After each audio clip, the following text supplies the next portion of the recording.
Alors, bonjour chers abonnés, ou bonsoir, ça dépend de l'endroit où vous nous suivez. Nous voici pour ce niveau numéro sur la réflexion neutre sur la religion et l'actualité dans le monde.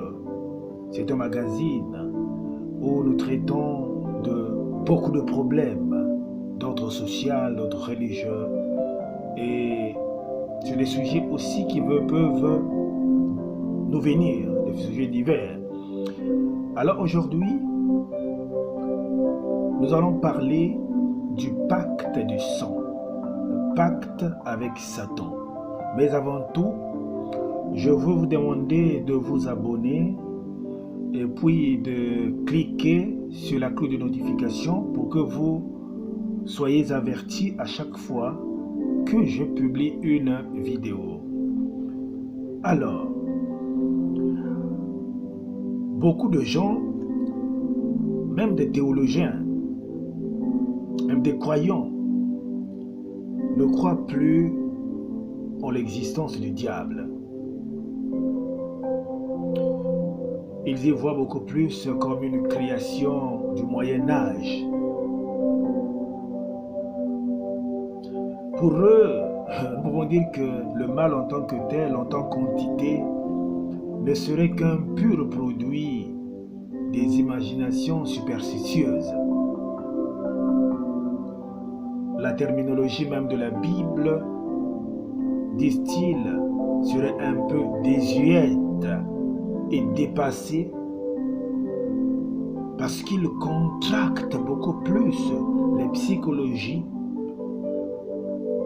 et les psychiatries.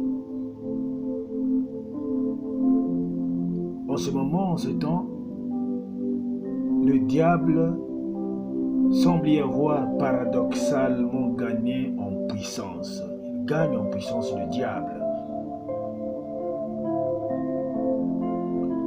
Mais sur ce sujet, René Laurentin a écrit un très beau livre, Démons, mythe ou réalité. Et dans ce livre, cet auteur parle aussi de ses entretiens avec des éminents exorcistes qui lui ont permis d'entrevoir le pouvoir du mal à l'œuvre. Un grand exorciste appelé Gabriel Amorth a beaucoup plus attiré son attention sur le danger que nous courons lorsque nous ignorons l'existence et le pouvoir du mal. Et ce dernier, on a méticuleusement décrit ses effets dans un livre. Ce livre est intitulé « Un exorciste raconte ». Nous connaissons bien ce livre. Alors,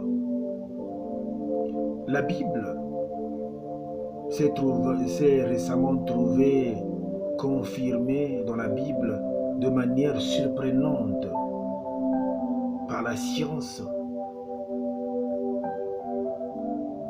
que tout ce qui se raconte dans la Bible existe réellement. Et le professeur Simon Morabito, médecin et psychiatre de renommée mondiale, a déclaré lors d'une récente interview: « Je suis sûr que le diable existe sur la base de l'expérience. Je l'ai expérimenté comme je peux expérimenter une réaction biochimique en laboratoire. » Alors, pour étayer un peu tout cela, je vais vous raconter une petite histoire que racontait un frère.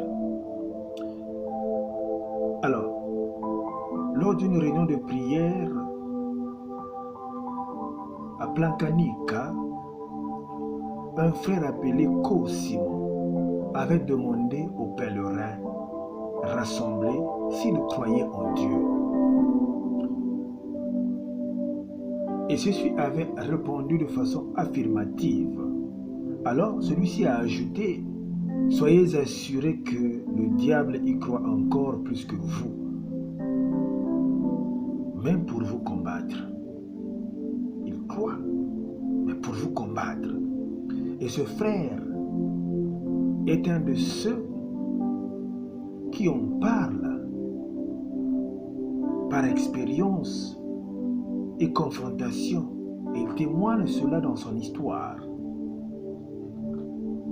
Un pacte avec Satan. Alors, nous sommes le mardi 1er juillet 2003, au début de l'après-midi, et le frère Cosimo est assis à quelques mètres du rocher de la Sainte Vierge. C'est en quelque sorte un endroit où la Vierge était apparue. Ils avaient placé une statue là, et ça s'appelle le rocher de la Sainte Vierge. Alors, le frère venait d'acheter un chapeau de paille.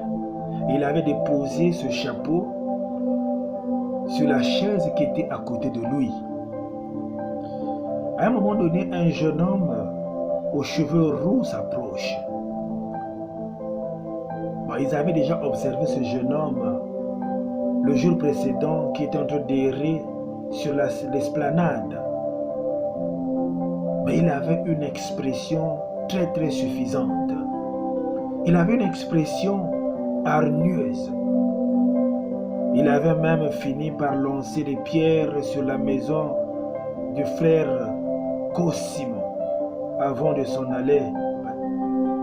Il était parti très mécontent. Alors ce même jeune, lorsqu'il apparaît, il fait mine de vouloir s'asseoir auprès du frère Cosimo. Et le frère Cosimo voulait lui faire une place. Il enlève le chapeau de la chaise. Mais voilà que celui-ci se fond en deux. Donc le jeune homme se fond, il tombe. À ce moment, comme il y avait un géomètre qui était en train de travailler, de faire la maison des pèlerins, il arrive pour réclamer la présence de ce frère. Pour essayer un peu de leur donner un coup de main dans le chantier. Mais le frère renvoie le géomètre en lui disant: lorsqu'il s'agit de sauver une âme, les affaires de ce monde peuvent attendre. Donc voilà l'importance qu'on doit donner à l'œuvre de Dieu. Et à ce moment-là, le regard de frère Cosimo avait été attiré par un tatouage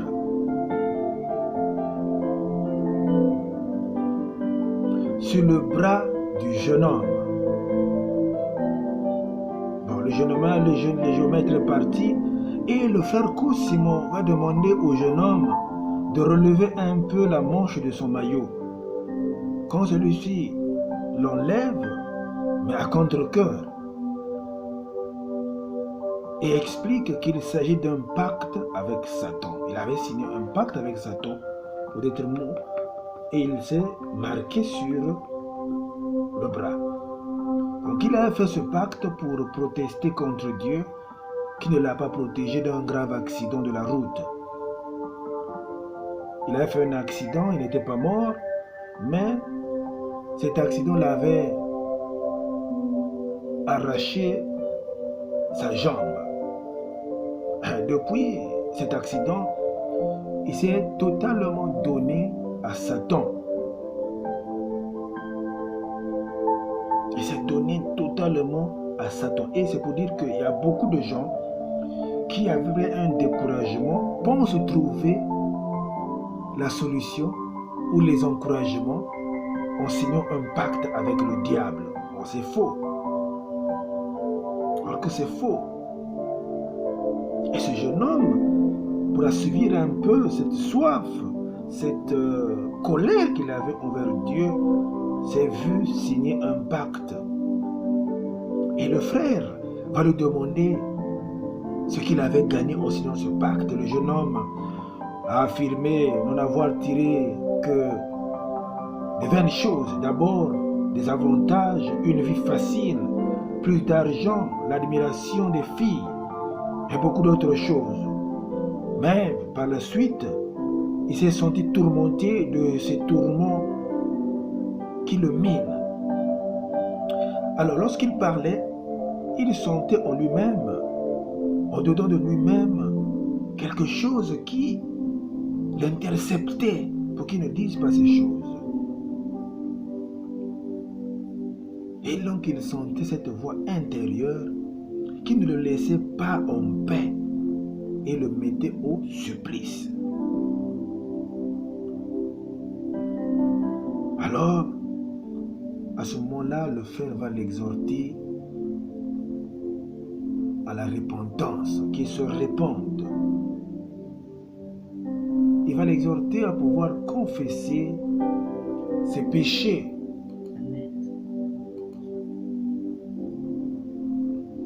À pouvoir confesser ses péchés et trouver la force dans la volonté de Dieu,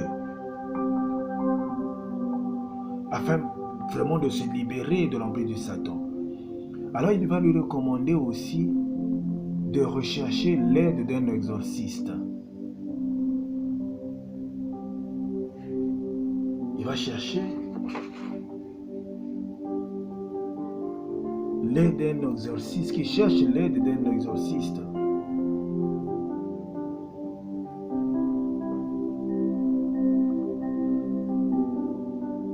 Et le jeune homme semblait être en proie à une lutte intérieure. Donc il était un peu indécis. Alors il va se lever pour partir. Mais avant de partir, le frère va le recommander de dire au moins bonjour à la Vierge Marie. Et le jeune homme est en train de résister. Il est en train de résister, le jeune homme. Alors, voilà que dans cette résistance, le frère va citer à haute voix l'épître de Saint Paul aux Philippiens au chapitre 2 verset 10. Au nom de Jésus, tout genou fléchira dans les cieux, sur la terre et sous la terre. À ces mots, c'est-à-dire au premier mot, sous la terre, au nom de Jésus, sous la terre, le jeune homme tombe à genoux. Même la prothèse s'était pliée. Alors, précocement, le laisse seul avec la Sainte Vierge Marie et s'en va trouver son géomètre. Le lendemain, le jeune homme assiste à l'après-midi de prière. Et précocement, pour lui, il s'agissait d'un cas de possession délibérée et consentie. Donc c'était vraiment difficile de pouvoir enlever cela parce que lorsqu'on consent, lorsqu'on a accepté de pactifier avec le diable, eh bien ça devient très difficile parce que vous lui avez donné l'accord vous-même. Donc c'était délibéré. Et le frère Cosimo va ajouter en souriant qu'il venait de perdre son chapeau, mais il avait quand même gagné une âme. Alors, le professeur Morabito disait, actuellement on assiste à une recrudescence des sectes sataniques et on constate les ravages auprès de nombre de patients. Alors en complément, il y avait un article publié dans le Chrétien Magazine, numéro 179 du 15 avril 2005. C'était publié par René Laurentin. Et celui-ci écrivait en page 27, sous le titre « Satan existe-t-il ?» Si vous répondez par la négative, alors jetez votre Bible au feu. C'est ce que devraient faire les clercs, y compris l'un ou l'autre évêque, qui attribue à des fantasmes humains la croyance en Satan. Alors René Laurentin cite le père Gabriel Amorth, qu'il considère comme le plus célèbre parmi les exorcistes de l'Église. Et ce dernier affirme que Satan a remporté sa plus grande victoire en faisant croire qu'il n'existe pas. Et René Laurentin constate que même l'Église est balayée par une puissante vague de fond qui nie l'existence de Satan. Il y a des pays qui n'ont plus aucun exorciste catholique, tels que l'Allemagne, l'Espagne, le Portugal. On y envoie les possédés chez les psychiatres et chez les psychologues. Aussi n'est-il pas étonnant de voir l'occultisme, le spiritisme. C'est pour cela que l'occultisme, le spiritisme et le satanisme, la franc-maçonnerie se répandent partout dans le monde, surtout dans les pays africains. Et Jean-Paul II avait tranché sur cette question. Il disait, celui qui ne croit pas au diable ne croit pas à l'évangile. Alors il faut que nous le sachions dans notre vie, que nous avons un grand combat.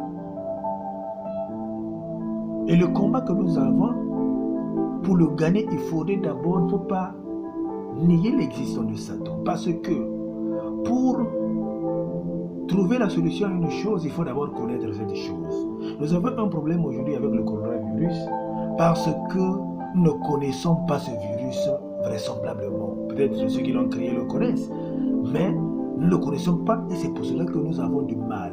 Mais dans quelques pays où, par exemple tel que Madagascar, où ils ont tenté de chercher à connaître ce virus, ils ont trouvé quand même des remèdes pour pallier à cela. Et c'est un grand danger de nier l'existence de Satan. C'est pour cela que beaucoup de personnes actuellement sont perdues facilement. Parce que nous voyons des gens qui ne croient plus à la sorcellerie, ne croient plus aux forces du mal, des ténèbres. Donc à la fin, ça devient un grand problème.